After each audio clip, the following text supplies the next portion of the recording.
Do you think that intelligence is well equipped to be able to discern and tell us where Maina is? Of course, I think they know where he is. So why is the EFCC not moving in? They want him. Because that intelligence might not be shared with the EFCC. Remember that the EFCC is actually looking for him, but it was claimed that the SSS was protecting him. So that intelligence will not be shared. And of course, his people have come out to say that if he has adequate security, they will produce him. So where is the security? Where lies that question of security? Because if he's wanted, if a federal agency wants him, the EFCC, and also the DSS is a federal agency also, the police is a federal agency as well.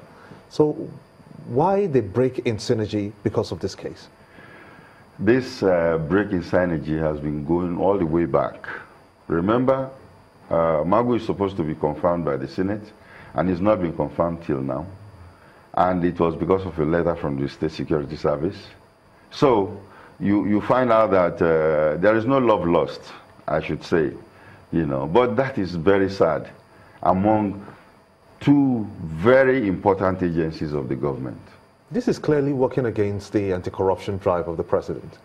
Why has Mr. President not come out to, mend fences between the DSS and the EFCC? That is what everybody is worried about.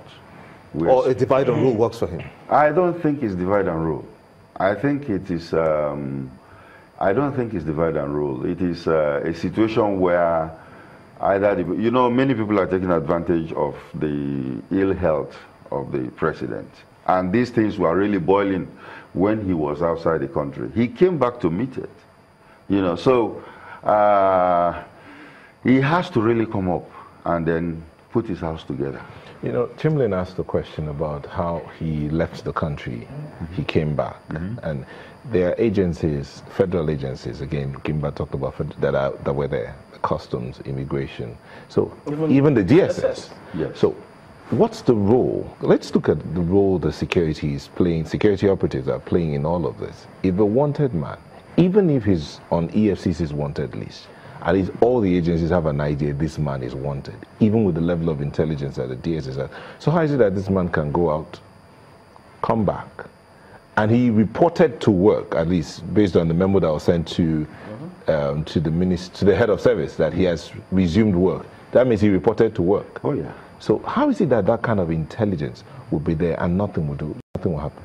Like I said, there is a lot of division, and this man is coming. He's been hiding out in Dubai and talking with people in government.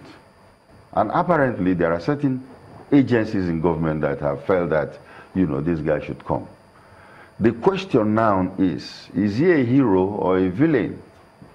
Because what was the original reason why he left the country was because, people felt that he snatched away a lot of money from the pension fund. No, that's not what they say. They say there was an attempted assassination on him. That's why he ran away for his own safety. Yes, that's his own story, because he is also saying that because he busted a lot of things. There were billions of naira that was going out to people on a monthly basis.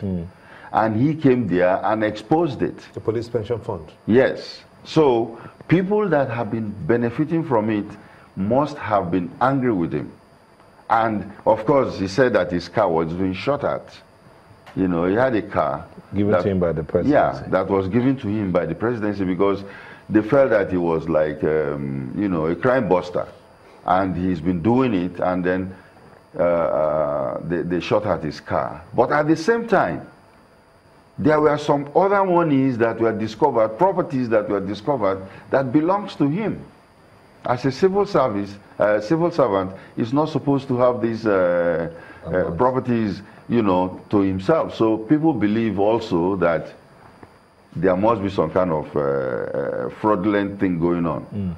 And when he was shot, I think he felt that to save his head, he has to go. Mr. Makri, we're still staying with this matter of the role of the security here. I mean, you said there's a lot of these things go way back.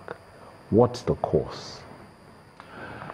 Because Well, that lack of synergy is affecting the security of the nation and this kind of situations. it is affecting the security of this country. And it's also affecting the fight against corruption. Because when you come to look at it, how come two agencies, the EFCC and the SSS, are at loggerheads when it comes to this particular case?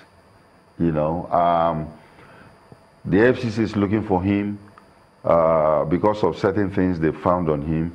The SSS might be protecting him because they felt that, you know, he's a crime buster and then he will be used for this fight against corruption.